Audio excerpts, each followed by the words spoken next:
À une époque dominée par la superficialité dans les relations, où les connexions se forment et se défont à la vitesse d'un glissement de doigts sur l'écran, il existe une voie différente. Une voie qui ne dépend pas d'astuces passagères ou de techniques manipulatrices, mais qui se fonde sur des principes qui résistent à l'épreuve du temps.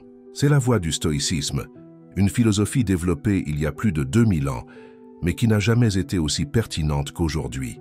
Nous vivons dans un monde où la plupart des conseils relationnels se concentrent sur des jeux psychologiques éphémères, sur des techniques de push and pull, qui créent des cycles de dépendance émotionnelle. Mais réfléchissez avec moi, qu'est-ce qui attire réellement une femme de valeur sur le long terme? Qu'est-ce qui crée non seulement un intérêt momentané, mais une admiration profonde et durable? Le stoïcisme nous offre une perspective radicalement différente. Bien que Zénon de Kition, Sénèque, Marc Aurèle et Épictète n'aient pas spécifiquement écrit sur la manière de conquérir le sexe opposé, les principes qu'ils ont développés sur la vertu, le caractère et la maîtrise de soi contiennent l'essence de ce qui génère réellement une attraction authentique. Le magnétisme personnel le plus puissant ne vient pas de l'extérieur, mais de l'intérieur, du développement de votre propre caractère. Aujourd'hui, je vais partager avec vous 4 phrases fondées sur les principes stoïciens qui, lorsqu'elles sont exprimées avec authenticité, ont le pouvoir d'éveiller un intérêt profond chez une femme. Non pas parce qu'elles sont des formules magiques de séduction, mais parce qu'elles révèlent des qualités rarement trouvées chez les hommes actuels. Des qualités qui, une fois reconnues, créent une impression indélébile. Avant de révéler ces phrases, il est crucial de comprendre qu'elles ne fonctionneront que si elles sont des expressions authentiques de votre caractère. Comme le disait Marc Aurèle, une personne révèle son caractère à travers les choix qu'elle fait. Je ne propose pas que vous mémorisiez ces phrases et les répétiez mécaniquement. Ce que je propose, c'est un chemin de développement personnel qui se reflètera naturellement dans votre communication et par conséquent, dans votre capacité à attirer et à maintenir des relations significatives. La première phrase puissante fondée sur le stoïcisme est « Je respecte votre opinion, même si je ne suis pas d'accord ». Cette simple déclaration porte en elle l'essence de la justice et de la sagesse stoïcienne. Dans un monde polarisé, où les désaccords mènent fréquemment à des conflits personnels et à des ruptures, la capacité de séparer les idées des personnes est devenue extraordinairement rare et, par conséquent, extraordinairement précieuse. Lorsque vous démontrez que vous pouvez être en désaccord sans manquer de respect, vous créez un espace de sécurité émotionnelle que peu d'hommes parviennent à offrir.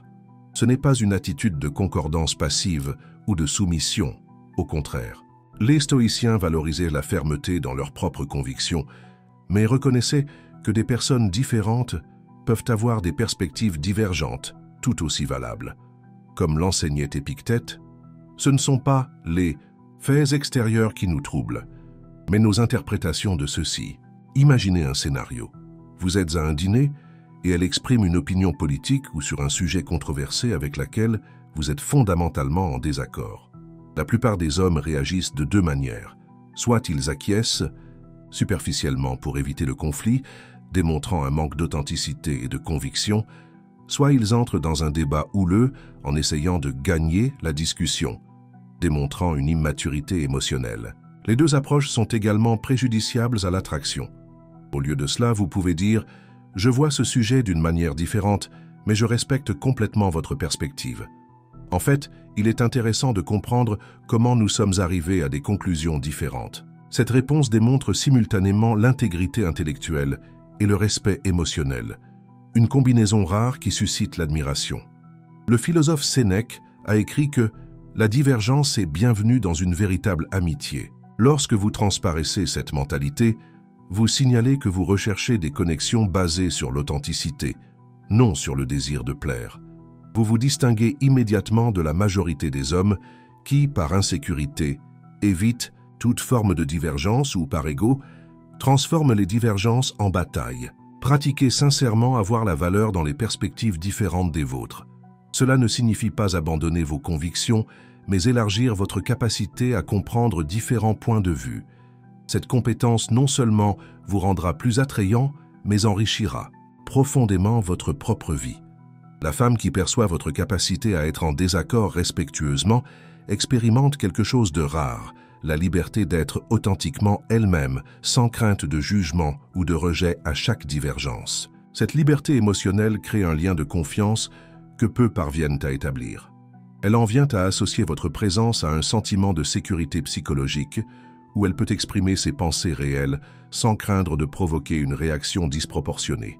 Il est important de souligner que cette attitude doit être appliquée principalement aux différences d'opinion, non aux violations de limites ou de valeurs fondamentales.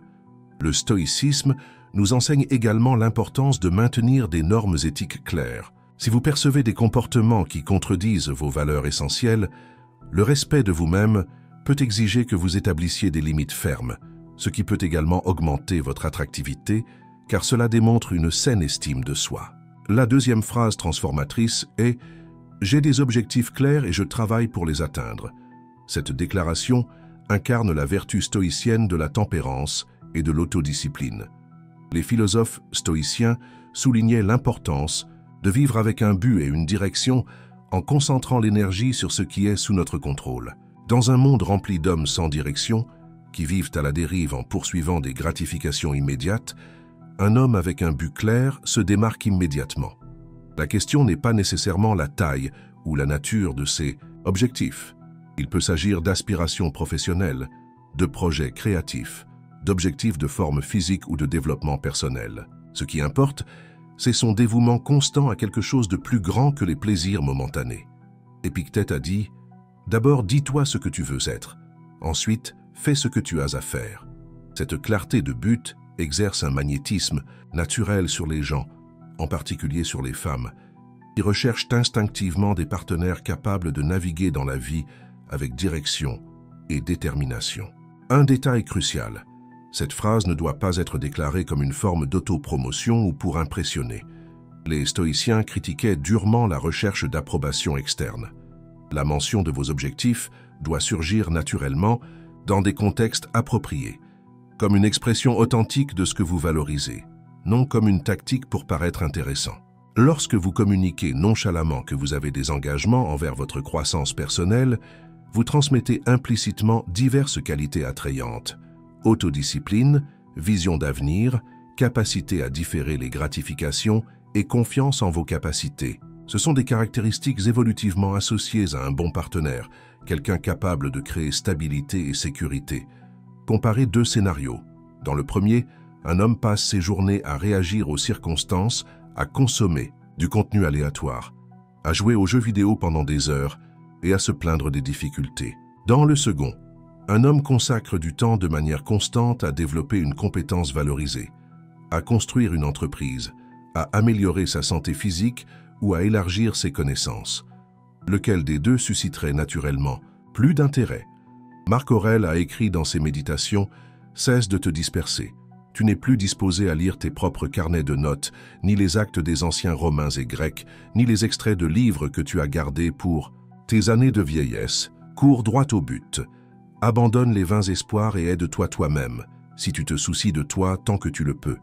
Cette urgence à vivre avec un but non seulement enrichit votre propre existence, mais crée une aura de détermination que les autres perçoivent et admirent. La démonstration de but communique également indirectement que vous n'êtes pas désespéré pour des relations. Vous avez une vie riche et orientée, et une relation serait un complément bienvenu, non une nécessité pour combler un vide. Cette position d'autonomie émotionnelle est profondément attrayante, car elle élimine la pression et permet une connexion basée sur un choix mutuel, non sur le besoin ou la dépendance. Développez réellement cette qualité en cultivant des objectifs clairs et en vous y consacrant constamment. Si vous n'avez pas encore d'objectif défini, réservez du temps pour une réflexion sérieuse sur ce que vous valorisez réellement et comment vous pouvez diriger votre énergie vers ces domaines. L'attractivité qui résulte de ce processus n'est qu'un sous-produit d'une vie bien vécue. La troisième phrase d'un pouvoir connectif extraordinaire est « Je comprends ce que vous ressentez et c'est normal de ressentir cela ». Ici, nous touchons à la vertu stoïcienne souvent mal comprise, la compassion humaine. Bien que le stoïcisme soit connu pour valoriser la rationalité, les philosophes stoïciens reconnaissaient pleinement notre nature émotionnelle. Cette phrase, dite avec sincérité, après une écoute authentique, satisfait l'un des besoins humains les plus profonds, être compris sans jugement. Nous vivons dans une société où la plupart des gens attendent leur tour pour parler sans vraiment écouter. Ou lorsqu'ils écoutent, ils offrent rapidement des solutions, minimisent les sentiments ou font des comparaisons non pertinentes. La capacité de simplement valider l'expérience émotionnelle d'une autre personne sans essayer de réparer ses sentiments est étonnamment rare. Comme l'a conseillé Épictète, souviens-toi que tu es un acteur dans une pièce, du genre que l'auteur a voulu, courte s'il la veut courte, longue s'il la veut longue. S'il veut que tu joues un mendiant, joue-le bien, ou un boiteux, ou un magistrat, ou un homme ordinaire, car c'est là ton affaire, bien jouer le rôle qui t'est assigné. Mais le choisir, cela appartient à un autre. Cette métaphore nous rappelle que les gens ont différentes expériences de vie et différentes réactions émotionnelles, et c'est parfaitement normal. Lorsque vous démontrez une compréhension empathique sans jugement, vous créez un espace sûr pour la vulnérabilité mutuelle. Cela ne signifie pas que vous devez être d'accord avec toutes ces interprétations ou réactions. L'empathie n'est pas l'accord. C'est la capacité de comprendre sincèrement la perspective de l'autre. Il est possible de dire « je peux comprendre » à une époque dominée par la superficialité dans les relations, où les connexions se forment et se défont à la vitesse d'un glissement de doigts sur l'écran, il existe une voie différente. Une voie qui ne dépend pas d'astuces passagères ou de techniques manipulatrices, mais qui se fonde sur des principes qui résistent à l'épreuve du temps. C'est la voie du stoïcisme, une philosophie développée il y a plus de 2000 ans, mais qui n'a jamais été aussi pertinente qu'aujourd'hui. Nous vivons dans un monde où la plupart des conseils relationnels se concentrent sur des jeux psychologiques éphémères, sur des techniques de push and pull, qui créent des cycles de dépendance émotionnelle. Mais réfléchissez avec moi, qu'est-ce qui attire réellement une femme de valeur sur le long terme? Qu'est-ce qui crée non seulement un intérêt momentané, mais une admiration profonde et durable? Le stoïcisme nous offre une perspective radicalement différente. Bien que Zénon de Kition, Sénèque, Marc Aurèle et Épictète n'aient pas spécifiquement écrit sur la manière de conquérir le sexe opposé, les principes qu'ils ont développés sur la vertu, le caractère et la maîtrise de soi contiennent l'essence de ce qui génère réellement une attraction authentique. Le magnétisme personnel le plus puissant ne vient pas de l'extérieur, mais de l'intérieur, du développement de votre propre caractère.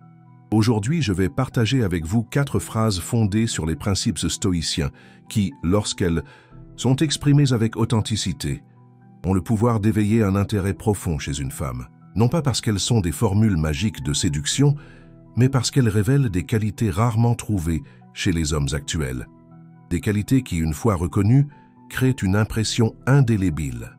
Avant de révéler ces phrases, il est crucial de comprendre qu'elles ne fonctionneront que si elles sont des expressions authentiques de votre caractère. Comme le disait Marc Aurèle, une personne révèle son caractère à travers les choix qu'elle fait. Je ne propose pas que vous mémorisiez ces phrases et les répétiez mécaniquement. Ce que je propose, c'est un chemin de développement personnel qui se reflètera naturellement dans votre communication et par conséquent, dans votre capacité à attirer et à maintenir des relations significatives. La première phrase puissante fondée sur le stoïcisme est « Je respecte votre opinion, même si je ne suis pas d'accord ». Cette simple déclaration porte en elle l'essence de la justice et de la sagesse stoïcienne. Dans un monde polarisé, où les désaccords mènent fréquemment à des conflits personnels et à des ruptures, la capacité de séparer les idées des personnes est devenue extraordinairement rare et, par conséquent, extraordinairement précieuse. Lorsque vous démontrez que vous pouvez être en désaccord sans manquer de respect, vous créez un espace de sécurité émotionnelle que peu d'hommes parviennent à offrir. Ce n'est pas une attitude de concordance passive ou de soumission, au contraire. Les stoïciens valorisaient la fermeté dans leurs propres convictions, mais reconnaissaient que des personnes différentes peuvent avoir des perspectives divergentes, tout aussi valables. Comme l'enseignait Épictète, ce ne sont pas les faits extérieurs qui nous troublent, mais nos interprétations de ceux-ci. Imaginez un scénario. Vous êtes à un dîner et elle exprime une opinion politique ou sur un sujet controversé avec laquelle vous êtes fondamentalement en désaccord. La plupart des hommes réagissent de 2 manières. Soit ils acquiescent, superficiellement pour éviter le conflit, démontrant un manque d'authenticité et de conviction, soit ils entrent dans un débat houleux en essayant de gagner la discussion, démontrant une immaturité émotionnelle. Les deux approches sont également préjudiciables à l'attraction.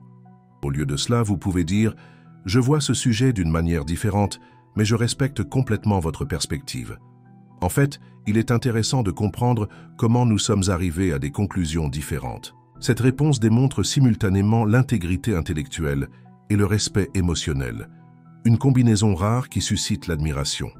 Le philosophe Sénèque a écrit que la divergence est bienvenue dans une véritable amitié. Lorsque vous transparaissez cette mentalité, vous signalez que vous recherchez des connexions basées sur l'authenticité, non sur le désir de plaire. Vous vous distinguez immédiatement de la majorité des hommes qui, par insécurité, évitent toute forme de divergence ou par ego, transforment les divergences en bataille. Pratiquez sincèrement avoir la valeur dans les perspectives différentes des vôtres.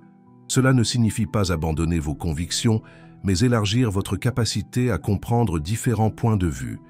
Cette compétence non seulement vous rendra plus attrayant, mais enrichira profondément votre propre vie. La femme qui perçoit votre capacité à être en désaccord respectueusement expérimente quelque chose de rare, la liberté d'être authentiquement elle-même, sans crainte de jugement ou de rejet à chaque divergence. Cette liberté émotionnelle crée un lien de confiance que peu parviennent à établir. Elle en vient à associer votre présence à un sentiment de sécurité psychologique où elle peut exprimer ses pensées réelles sans craindre de provoquer une réaction disproportionnée. Il est important de souligner que cette attitude doit être appliquée principalement aux différences d'opinion, non aux violations de limites ou de valeurs fondamentales. Le stoïcisme nous enseigne également l'importance de maintenir des normes éthiques claires. Si vous percevez des comportements qui contredisent vos valeurs essentielles, le respect de vous-même peut exiger que vous établissiez des limites fermes, ce qui peut également augmenter votre attractivité, car cela démontre une saine estime de soi. La deuxième phrase transformatrice est « J'ai des objectifs clairs et je travaille pour les atteindre ». Cette déclaration incarne la vertu stoïcienne de la tempérance et de l'autodiscipline. Les philosophes stoïciens soulignaient l'importance de vivre avec un but et une direction en concentrant l'énergie sur ce qui est sous notre contrôle. Dans un monde rempli d'hommes sans direction, qui vivent à la dérive en poursuivant des gratifications immédiates, un homme avec un but clair se démarque immédiatement. La question n'est pas nécessairement la taille ou la nature de ses objectifs. Il peut s'agir d'aspirations professionnelles, de projets créatifs, d'objectifs de forme physique ou de développement personnel. Ce qui importe, c'est son dévouement constant à quelque chose de plus grand que les plaisirs momentanés. Épictète a dit « D'abord, dis-toi ce que tu veux être. Ensuite, fais ce que tu as à faire. » Cette clarté de but exerce un magnétisme naturel sur les gens, en particulier sur les femmes, qui recherchent instinctivement des partenaires capables de naviguer dans la vie avec direction et détermination. Un détail crucial. Cette phrase ne doit pas être déclarée comme une forme d'autopromotion ou pour impressionner. Les stoïciens critiquaient durement la recherche d'approbation externe. La mention de vos objectifs doit surgir naturellement dans des contextes appropriés, comme une expression authentique de ce que vous valorisez, non comme une tactique pour paraître intéressant. Lorsque vous communiquez nonchalamment que vous avez des engagements envers votre croissance personnelle, vous transmettez implicitement diverses qualités attrayantes: autodiscipline, vision d'avenir, capacité à différer les gratifications et confiance en vos capacités. Ce sont des caractéristiques évolutivement associées à un bon partenaire, quelqu'un capable de créer stabilité et sécurité. Comparez deux scénarios. Dans le premier, un homme passe ses journées à réagir aux circonstances, à consommer du contenu aléatoire, à jouer aux jeux vidéo pendant des heures et à se plaindre des difficultés. Dans le second, un homme consacre du temps de manière constante à développer une compétence valorisée, à construire une entreprise, à améliorer sa santé physique ou à élargir ses connaissances. Lequel des deux susciterait naturellement plus d'intérêt? Marc Aurèle a écrit dans ses méditations « Cesse de te disperser. Tu n'es plus disposé à lire tes propres carnets de notes, ni les actes des anciens Romains et Grecs, ni les extraits de livres que tu as gardés pour tes années de vieillesse. Cours droit au but. Abandonne les vains espoirs et aide-toi toi-même, si tu te soucies de toi tant que tu le peux. Cette urgence à vivre avec un but non seulement enrichit votre propre existence, mais crée une aura de détermination que les autres perçoivent et admirent. La démonstration de but communique également indirectement que vous n'êtes pas désespéré pour des relations. Vous avez une vie riche et orientée, et une relation serait un complément bienvenu, non une nécessité pour combler un vide. Cette position d'autonomie émotionnelle est profondément attrayante, car elle élimine la pression et permet une connexion basée sur un choix mutuel, non sur le besoin ou la dépendance. Développez réellement cette qualité en cultivant des objectifs clairs et en vous y consacrant constamment. Si vous n'avez pas encore d'objectif défini, réservez du temps pour une réflexion sérieuse sur ce que vous valorisez réellement et comment vous pouvez diriger votre énergie vers ces domaines. L'attractivité qui résulte de ce processus n'est qu'un sous-produit d'une vie bien vécue. La troisième phrase d'un pouvoir connectif extraordinaire est « Je comprends ce que vous ressentez et c'est normal de ressentir cela ». Ici, nous touchons à la vertu stoïcienne souvent mal comprise, la compassion humaine. Bien que le stoïcisme soit connu pour valoriser la rationalité, les philosophes stoïciens reconnaissaient pleinement notre nature émotionnelle. Cette phrase, dite avec sincérité, après une écoute authentique, satisfait l'un des besoins humains les plus profonds, être compris sans jugement. Nous vivons dans une société où la plupart des gens attendent leur tour pour parler sans vraiment écouter. Ou lorsqu'ils écoutent, ils offrent rapidement des solutions, minimisent les sentiments ou font des comparaisons non pertinentes. La capacité de simplement valider l'expérience émotionnelle d'une autre personne sans essayer de réparer ses sentiments est étonnamment rare. Comme l'a conseillé Épictète, souviens-toi que tu es un acteur dans une pièce, du genre que l'auteur a voulu, courte s'il la veut courte, longue s'il la veut longue. S'il veut que tu joues un mendiant, joue-le bien, ou un boiteux, ou un magistrat, ou un homme ordinaire, car c'est là ton affaire, bien jouer le rôle qui t'est assigné. Mais le choisir, cela appartient à un autre. Cette métaphore nous rappelle que les gens ont différentes expériences de vie et différentes réactions émotionnelles, et c'est parfaitement normal. Lorsque vous démontrez une compréhension empathique sans jugement, vous créez un espace sûr pour la vulnérabilité mutuelle. Cela ne signifie pas que vous devez être d'accord avec toutes ces interprétations ou réactions.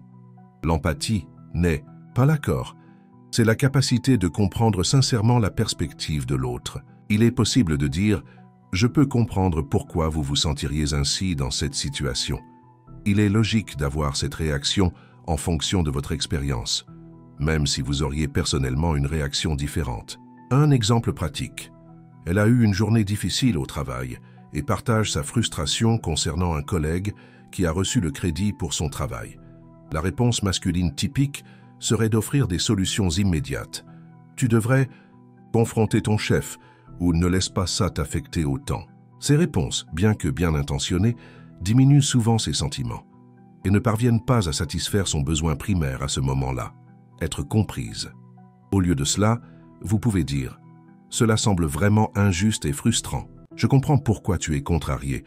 N'importe qui se sentirait ainsi dans cette situation. Peux-tu m'en dire plus sur ce qui s'est passé ?» Cette réponse valide son expérience émotionnelle et crée un espace pour qu'elle traite ses sentiments avant de passer aux solutions. Le philosophe Sénèque a écrit « Nul homme n'est plus malheureux que celui qui n'affronte jamais l'adversité, car il n'a jamais eu l'occasion de se tester. » Cette compréhension que les défis émotionnels font partie intégrante de l'expérience humaine et non des faiblesses à éliminer permet une acceptation